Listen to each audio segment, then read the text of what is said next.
तनी डाले दोना हल्का हो ललका रंग खलका में डलवाला जोरन ये भौजी बेहुड़ी गरमलका में। खेसारी लाल का एक गाना आया है कि देवर संगे भाव खैबू कोमल जगह घाव होई, तब रउआ हिसाब से गाना सही बा काहे से कि गाना भौजाइए पर गाइल गइल बा। जौन सुपरस्टार वालों अश्लीलता के दामन नहीं लोग छोड़ सकत काहे पूछी कि अगर वो अश्लीलता के दामन छोड़ दी हल लोग तो हम लोग के रेट नीचे आ उनको से बाउर बाउर गावे वाला भी नीचा वाला गाय के ऊपर हो जी उनसे।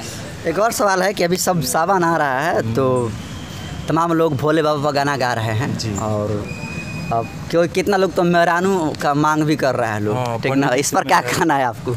ये गलत ई भोजपुरी गीत संगीत के माध्यम से हमनी के सनातन धर्म और देवी देवता के मजाक उड़ावता लोग। हमारा सोच से ऐसा जे गलती गावता है उन लोग के लाइन में खड़ा करके गोली मार देवे के चाहिए। जितने भी बड़े गायक भी हैं जो गावता ओकारा के। नमस्कार दर्शकों, धनीश पद के साथ मैं स्वागत करता हूं एक बार फिर से आपका अपने चैनल में। अभी हम बक्सर जिला के संग्रहालय गेट पर हैं और अभी यहाँ पर एक व्यक्ति का इंटरव्यू करने के लिए आए।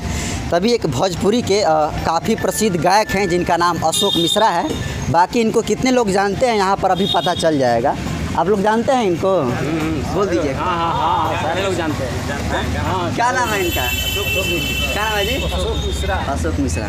तो आप इससे अंदाज़ा लगा सकते हैं कि इनको लगभग सभी लोग जानते हैं, क्योंकि यहाँ पर कोई स्क्रिप्टेड नहीं था पहले से कि यहाँ पर आएंगे 4 लोगों को बिठाया गया है, ऐसा कुछ नहीं था। मतलब साफ स्पष्ट है कि ये प्रसिद्ध गायक हैं, लोग इनको जानते हैं। बाकी अब इनसे जो सवाल होगा वो होगा विशेष अश्लीलता पर। बाकी काफ़ी अच्छा खासा गाना भी गाते हैं ये, मैं इनको काफ़ी सुनता हूँ। लेकिन एक गाना इनका मैं सुना था और अपने मित्र साथी के चैनल पर ही सुना था, जिस गाने का बोल था कि तनी डाले दाना हल्का में साली तनी खलका में ना। हाँ, याद बा हमारा गाना? बोलिए। भोजपुरी में थोड़ा सा चटक मटक समाज के तरफ से इजाज़त मिलेला कब? तनी चटक गावे के तनी होली में, फगुआ में।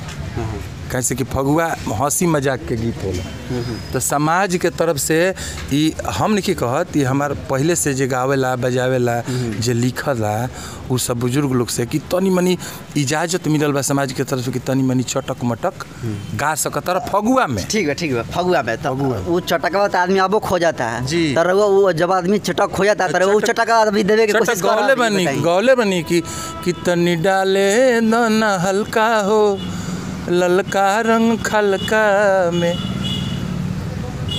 डलवाला जोरन ये भौजी बेहुड़ी गरमलका में। का भई अगर कतनो नीचे गिर जाई हाथी बैठी तो गधा ले ऊपरे रही। डलवालो जोरन भौजी बेहुड़ी गरमलका में। बेहुड़ी जल गरम नहीं तो जोरन कब डाला तनी पूछी तो के उसे कतनो गंदा गायब जाता निमन एगो संदेश दे। ठीक है, तो क्या आप जो गाना बोल रहे हैं इस गाने में अश्लीलता है या नहीं? मजाक करतनी है भौजाई से ना कर का ना लगवाबू ये नु कहतनी। अब का कहते? अब खेसारी लाल का एक गाना आया है कि देवर संगे भाव खैबू कोमल जगह घाव होई, तब रउआ हिसाब से गाना सही बा काहे से कि गाना भौजाइए पर गाइल गइल बा। तो भौजाइए में फगुआ है, खेसारी लाल के फगुआ है। फगुआ ना, लेकिन भौजाई से मजाक कर सकत ना। फगुआ के बात, फगुआ के कहीं हम होली के विषय में रोकनी। देखिए अश्लीलता चाहे वो फगुआ में गाई चाहे बिना फगुआ गाई, अश्लीलता वो अश्लील ना तो अश्लील है एक अश्लील कहते नहीं। फगुआ में मजाक भौजी से कोई नहीं, ठीक। आ फगुआ के अलावे कोनो सीजन में मजाक कोई नहीं। फगुए भरनू इहो गवाला कि भरी फागुन बुढ़ावा देवर लगेला, तो बुढ़ावा देवर लगेला तेकर को अश्लीलता में राखी। चलिए अब इस मुद्दे को आगे बढ़ाते हैं। टीआरपी के लिए लोग खेलते हैं और आप भी टीआरपी के लिए ही गाना गाते हैं। और अभी आप बोले जब इंटरव्यू कर रहा था एक मित्र साथी पत्रकार कि कोई गाना है कि भाई भाई में लड़ाई हो रहा है, तो उस पर 3 मिलियन व्यू आया है और मुझे अच्छा लगा कि इस पर ऐसे गाने पर 3 मिलियन व्यू आता है।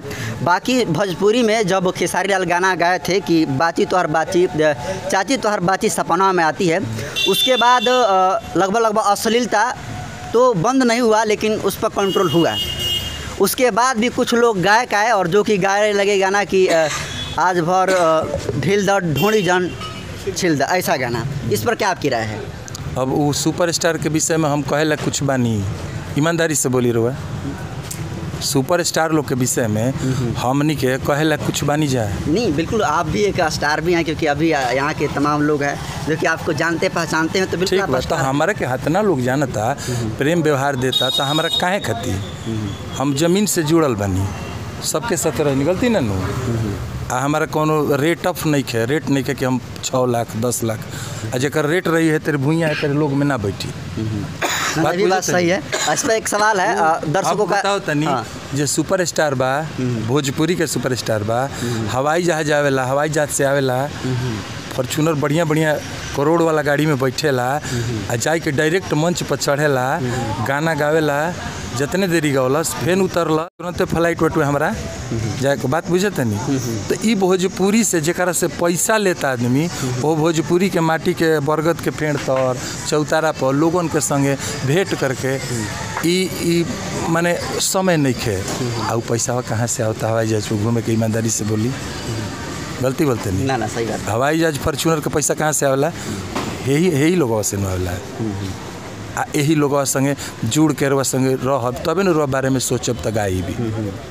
जब ये हवाई यात्रा की बात आप कर रहे हैं तो कहीं ना कहीं इसमें पैसा का जिक्र है, तो हमारे जो दर्शक हैं जानना चाहेंगे कि एक प्रोग्राम का आप कितना लेते हैं? हम पैसा नहीं लेते किसी से, पूरी यहाँ बैठे हैं भैया, कैमरे पर बोल रहे हैं हाँ सर। कैमरे पे बोल रहे हैं। तो अगर कोई भी अगर बुलाया तो हनुमान जी हैं यहाँ पे, 1 रुपया नहीं देगा आपको प्रोग्राम ईमानदारी से। आप मुझे गाड़ी भाड़ा दीजिएगा, गाड़ी भाड़ा दीजिएगा, गाड़ी भाड़ा बिल्कुल मिल जाएगा। तो बिल्कुल चलिए चलते हैं, अभी जा रहे हैं। तो ये नया अपडेट है, अशोक मिश्रा जी कह रहे हैं कि अगर किसी को अगर प्रोग्राम करवाना है तो बस गाड़ी भाड़ा दे दीजिए और आप प्रोग्राम करवा सकते हैं। ऑन द कैमरा ये बोल रहे हैं। बिल्कुल बिल्कुल आ जाइएगा। हमारे में क्वालिटी हुई तो उतना पैसा कमा ले आदमी से। चलिए बिल्कुल आप हनुमान जी के मंदिर के पास बैठे हैं और सच्चाई बोलिएगा, आपके यहाँ इनका प्रोग्राम हुआ था या नहीं? अभी हुआ था। कितना पैसा लिए थे, सच बताइए। पैसा नहीं लिए थे, हम अपने ऊपर से उपलक्ष्य में दिए कि ये आपके जो सजिंदे हैं ये उपहार है, इन लोगों को खर्चा कीजिएगा, खिला दीजिएगा, पिला दीजिएगा। हमारे यहाँ अच्छा से बहुत यहाँ जनता को शोभित करके सजाए थे पूरे रात भर। उस उपलक्ष्य में कुछ हमने दे दिया अपने इच्छा से, अपने इच्छा से। ना इनका कोई मांग था, ना हमारा कोई ये पैसा नहीं मांगे, नहीं कोई मांग नहीं था। इनके साथ 2 साथी मित्र भी गए थे, वो भी कुछ पैसा के लिए मांग नहीं किए। बाकी सर चोली और घाघरा पर गाने वाला गायक के लिए लाखों और करोड़ों मिल जाता है, ये बात सच्चाई है। लेकिन जिस तरीके से समाज में जो समरसता को गाना गाता है, ऐसे गायकों को आप देख सकते हैं कि ये इनका स्तर क्या है। मतलब लोगों के बीच में तमाम लोग यहाँ पर पहचानते हैं। और जिस ज़मीन पर हम बैठ कर रहे हैं बिल्कुल समतल ज़मीन है और हनुमान जी का यहाँ पर मंदिर है। बाकी अब अश्लीलता बहुत फैल गया, इसमें कोई दो राय नहीं है। आप इसको अच्छी तरीके से जानते हैं। आपके पास क्या कुछ टिप्स है इसको दूर करने का? हमारे पास से टिप्स ये बा कि बढ़िया बढ़िया गीत गावल जाए, जे अश्लील गावतो होखे गलती से वो बढ़िया बढ़िया गावे लगी, हमने के बढ़िया बढ़िया चीज़ परोसे लगब जाए तो लोग बढ़िया बढ़िया सुने लगी, मजबूरी हो जाई, गलती ना नो ना सही बात। तो सब केहू बढ़िया बढ़िया गावल जाए। अब बात यही बा कि बढ़िया गीत सब केहू के कुकुर के घी ना पहुँचेला, एगो कहावत है, तो बढ़िया चीज़ ना पहुँची जल्दी। आ यही में अच्छा जौन सुपरस्टार वालों अश्लीलता के दामन नहीं लोग छोड़ सकत, काहे पूछी कि अगर वो अश्लीलता के दामन छोड़ दी हल लोग तो हम लोग के रेट नीचे, आ उनको से बाउर गावे वाला नीचा वाला गाय के ऊपर हो जी छोट गायक, हाँ ऊपर हो जी सब। आ जब ऊपर हो जी से तो नीचे जुजुना हिलावे लगी लोग। तो बात ये बा कि वहाँ लोग को मजबूरी बा कि ये अपन लेवल बनौले रहे के बा, ना तो ऊपर से बाउर गावे वाला नीचा से आ जी से ऊपर। तब तो इतर हिसाब से इतर अश्लीलता नहीं रोकल जा सका समाज में। जब तक आदमी के खुद ना ज्ञान हो। अच्छा ये ईमानदारी से बोली, बस में जाता नहीं, टेम्पू में जाता नहीं, अरे वो अकेले जाता नहीं, कुछ बाजाता कौनो मतलब नहीं है। आ जब अपना परिवार के संगे टेम्पू में बैठता नहीं, आ जब कुछ बाजे लगी वो घड़ी मतलब हो जाए कि ना, एकदम मतलब हो जाए। तब यह बात सब महसूस करे के बाद। एक बाबा हैं नंद बाबा, जो कि ट्रैक्टर को टेम्पो को खड़ा कराकर उनको अश्लीलता बंद करने की बात करते हैं और भोजपुरी को अश्लील मुक्त कराने की बात करते हैं। उनका ये एजेंडा आपके हिसाब से सही है गलत? अब उनका एजेंडा वो समझे, हमारे तो गार्जियन है वो, और लगभग हमको बहुत दिन से वो प्रयासरत हैं और उनके प्रयासरत होने के बावजूद भी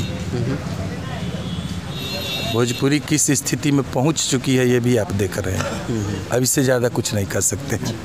एक और सवाल है कि अभी सब सावन आ रहा है तो तमाम लोग भोले बाबा का गाना गा रहे हैं जी। और अब क्यों कितना लोग तो मेहरानू का मांग भी कर रहे हैं लोग, हाँ, ठीक ना? इस पर क्या कहना है आपको? ये गलत, ई भोजपुरी गीत संगीत के माध्यम से हमनी के सनातन धर्म और देवी देवता के मजाक उड़ावता लोग। हमारा सोच से ऐसा जे गलती गावता उन लोग के लाइन में खड़ा करके गोली मार देवे के चाहिए।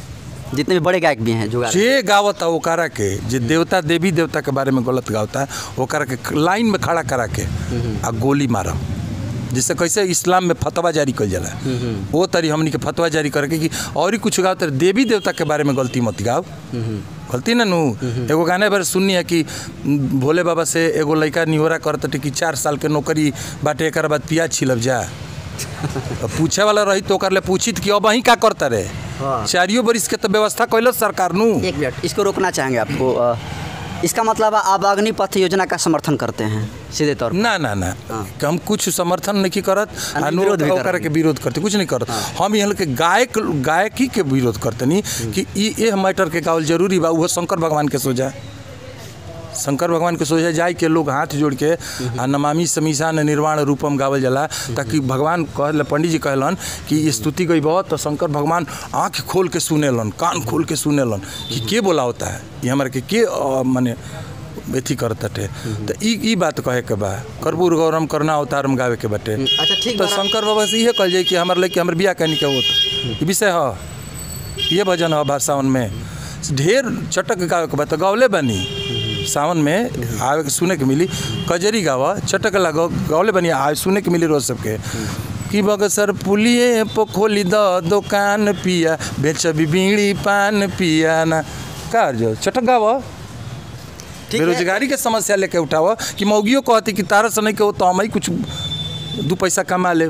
तू तो 300 रोज कमाता रहा 350। एगो छोटी चुकी गुमटी खोल दा, उसमें 100 रुपया तो फायदा होई, बीड़ी पान चाय बेचो। हमारा गाना में संदेश जाए के चाहिए, ना कि गंदा फैलो। ठीक है सर, आप बोल रहे हैं कि अश्लीलता गाई जा रही है, खासकर बोलबे में तो और अश्लीलता गाई जा रही है। लोग विभिन्न तरीके से बीबी की मांग भी कर रहे हैं। तो ये गाना कौन सुन रहा है सर? क्योंकि हम लोग का देश एक हिंदू प्रधान देश कहा जाता है, तो कहीं ना कहीं एक हिंदू ये गाना सुन रहा है सर, तभी ना तो ना है राउत। जब देश के बंटवारा भइल तो धर्म के आधार पर पाकिस्तान बनल आ हेकारा के सराय बना दिहल गई। फिर भी अधिकता तो हिंदू की है ना। करे हुए अपन झंडा लेके घूमो। भारत का है, भारत देश का है। जे करे जौन मन करे, जबे मन करे पार्टी बना दो, जबे मन करे झंडा लेके घूम जाए, जबे मन करे धर्म के नाम पर झगड़ा कर दो। यह तो देश है। ठीक है सर, जब इतना ही अश्लील गाना है सर तो फिर यूट्यूब पर अपलोड करते ही 1 घंटा में वो मिलियनों पार क्यों चला जा रहा है सर? ओकर श्रोता बने, वो गाना के वो चीज़ के उपभोक्ता बने तो मिलियन पार कर जाता है। 2 बात हुई, श्रोता बड़े वो गाना के जौन जाता ऊपर ऐड प्रमोशन वीडियो डाला जाता है। 1 लाख 1.5 लाख 2 लाखों हम सुनल बनी देखल नहीं कि रुपया लगावल जाला और रातों रात घंटा में एकदम खटा बढ़ जाला। 1 घंटा में 2 घंटा में 5 घंटा में 2 दिन में 10 मिलियन 20 मिलियन गई आ फिर ओकर 20 दिन के बाद मिलियन रुक जाला। ध्यान दे, रुक जाता है, रुक जाला। उ गति कहाँ से आवेला सोची। ये सब रवो सब जानते हैं। इसके हिसाब से तो आपको लग रहा है कि मैंने लोग नहीं सुनते, उसको प्रमोशन कराया जाता है गाना को यूट्यूब पर। प्रमोशन भी होला और लोग सुन तो बड़े, दोनों बात करनी है। तो जाहिर सी बात बस, और लोग सुनी तो लोग गायक गईबे करी, लोग तबे तो बेचाता तभी ना दुकानिया लगा होता है, बेचाता तभी ना दुकानिया लगा होता है। तो ये तमाम मुद्दे पर अश्लीलता को लेकर बात हुई। बाकी ये तमाम लोग हैं जो कि आप इनके गानों को सुने हैं। हाँ जी सुने। कोई गाना याद है इनका आपको? हाँ ये पहले पुराना वाला गाना याद है। तब बोल दीजिए थोड़ा सा उसका। होली वाला। कौन होली वाला? ये वो गाना लिखा था लुरु लुरु कर रहे होता ना। क्योंकि देखिए ये ज़मीनी लेवल के गायक का यही कमाल है कि एक धरातल लेवल पर भी इनको लोग जो है जानते हैं। बाकी जो हवाई जहाज़ पर और बड़े बड़े उड़ान भरते हैं सर, उनके लिए क्या कहिएगा जो लाखों करोड़ खर्च करते हैं, लेते हैं एक प्रोग्राम का? बहुत पैसा लेते हैं तो उनके विषय में क्या कहना है। उनको देने वाले दे रहे हैं, और बोले और आपको नहीं मिल रहा है? हमको उससे इच्छा भी नहीं है उतना। जब उतना गंदगी में जाएंगे तो उतना हमको भी पैसा मिलने लगेगा, लेकिन इतना प्यार नहीं मिलेगा। ऐसे कैसे कह रहे हैं सर? वो अगर यहाँ पर खड़ा हो जाता है तो एक बक्सर का बहुत बड़ा आबादी यहाँ पर टूट कर असर आ जाएगी। आप कैसे कह रहे हैं कि प्यार तो नहीं बात मिलेगा? सही बात कि हैसा ना न मिली, है प्यार ना न मिली। बैठल बनी, शांति से बैठल बनी जाए। बात बुझते नहीं। वो तो प्रसिद्धि के ऊपर है ना सर कि आपकी प्रसिद्धि समाज में क्या है। सही बात है। बहुत ज़्यादा प्रसिद्ध बा लोग, बहुत ज़्यादा बा लोग। भगवान करस भोलेनाथ की औरी ओकरों से ज़्यादा प्रसिद्धि मिलो। कहाँ मिलता है? कहीं से कि भोजपुरी के कपड़ा खोलब तो प्रसिद्धि मिली न। बर्फ के पानी रगड़तानी राजा हुआ अपन चीज को अपन घरों सुने ला भैया। हम तो नहीं बिल्कुल सुनते हैं। सब का फायदा, सुनते नहीं कहता तो सुन। मैं बात छील ल कहते सुनला भाई घरे नहीं, बिल्कुल घर पर हम नहीं सुनते इस गाना। और तो कैसे है ना हवाई जहाज पर घूमत तू सुनते नहीं काहे नहीं सुनत? सुन, बुरा मत मानिए, आप भी सुनिए। हमको सुनने की बात कर रहे हैं, एक पत्रकार को सुनने की बात कर रहे हैं। यानी एक भोजपुरी का एक प्रसिद्ध गायक एक पत्रकार को ये कह रहा है कि आप अश्लील गाना सुनिए। नहीं, आप सुनिए, बज रहा है तो सुनिए। मिलियन नहीं देख रहे हैं आप, सुनिए, आप भी सुनिए, हम भी सुनते हैं। तब 20 मिलियन के हिसाब से तो आप भी सर अश्लील गाना गाइए, आपको मिलियन मिलेगा ना। मिलियन हमनी के ना मिली, हमनी से गवाइबे ना करे, नहीं गवाएगा, कबो ना। आपके जमीर में है। बात समझिए, हमारे बाल बच्चे बड़े बड़े हो गए, अब कंप्यूटर पे पढ़ाई कर रहे हैं। अगर वो पूछी हम से हमारे लड़का बा कि पापा का गौले बड़ो और अरे लड़का पत्रकारिता में का केकर तो का जवाब दे? बोली लड़का कंप्यूटर में पढ़े लगल से, अब इंटर में गए से, अब लड़का सुनत अरे सर